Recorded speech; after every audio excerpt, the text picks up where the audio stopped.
What's up, YouTube?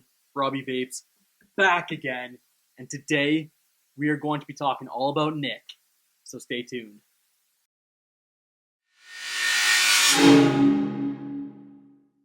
That is right, YouTube. Today we are talking all about Nick. Not that guy. I'm talking nicotine. That's right. Today we're talking about good Nick versus bad Nick and what it means to have nicotine overdose and some of the symptoms of all of the above. So what I want to get into first is bad Nick. What are the symptoms of bad Nick? Well, first of all, you're going to experience a massive headache. You're going to have a massive headache. It's going to be ongoing. It's going to be throbbing. It's going to suck like hell. But that is one of the symptoms of bad nicotine. Now, unfortunately, that's also a symptom of overdosing on Nick, is a headache, a migraine. You're going to feel it, and it's going to feel like shit. So either way, bad Nick versus an overdose on Nick, again, similar symptom. Second symptom, nausea. You're going to have an upset stomach. You're going to have like that nauseation where you think you're going to vomit kind of thing. That's, again, both with bad Nick and a nicotine overdose. So again, it's hard to tell the difference. The third symptom is actually, I hate saying this word, but it's going to be diarrhea.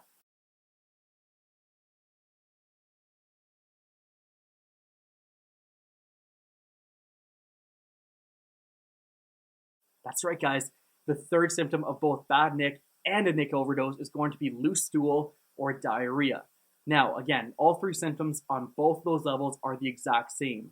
There are some more severe symptoms that can be caused by nicotine overdose or by very bad Nick, but they're so rare, I'm going to skip talking about them in this episode, and maybe I'll save it for another episode if I have to, but I think we all know what that means. If you're feeling to the point where you're going to be physically ill and you're having any kind of trouble where you think it's getting too serious, definitely seek medical attention. Do not wait on that. That being said, again, the first three symptoms are going to be dead giveaways. If you ignore all those, then that's when it may become more severe.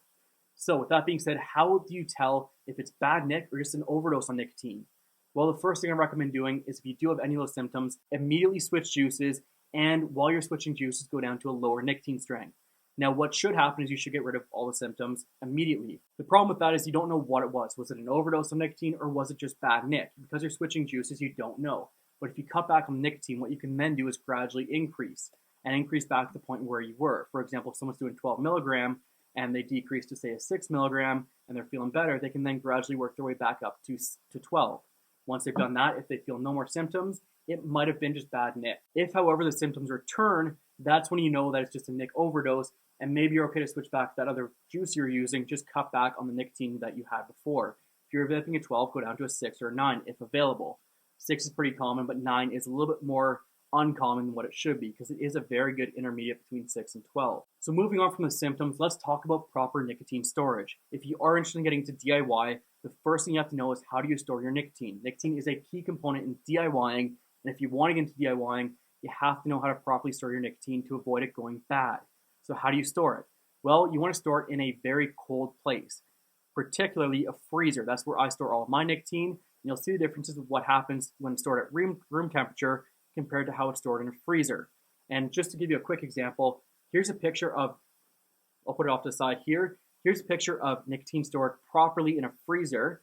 And here's a picture of nicotine stored at room temperature for about 45 days. So 45 days is a long time, I get it. But you're going to start seeing that discoloration appear, that orangey yellow tinge to it appear after only a few days. Nicotine does not have a very good shelf life if stored improperly. So in order to get the most of your nicotine, to make sure it lasts the longest, you want to make sure it's stored in a freezer. Now, interestingly enough, while I also had some out for 45 days in that plastic jar, I also had some out for 45 days in a glass jar. And this was very interesting. I found out that it actually deteriorated a lot less after 45 days in a glass jar than it did in a plastic jar. So if you are going to store it at room temperature, which again, I do not recommend.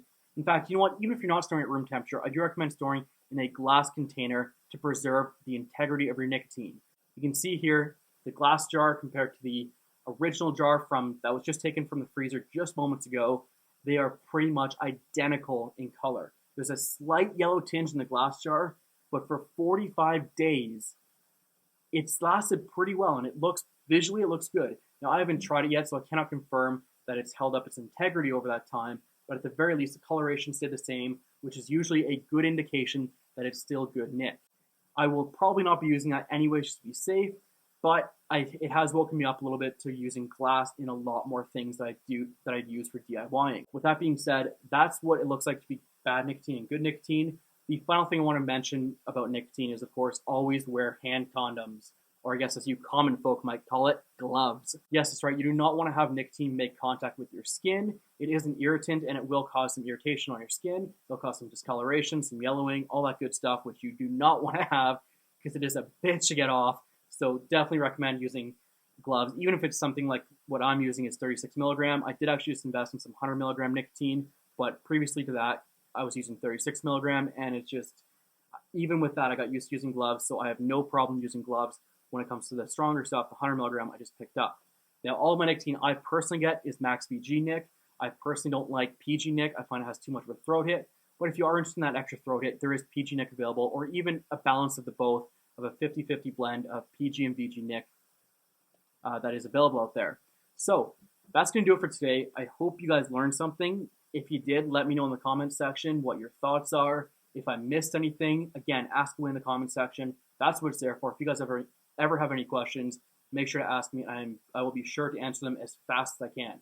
So with that being said, that's going to do it for today. Thank you all for watching. And until next time, YouTube, stay safe with Nick and happy vaping.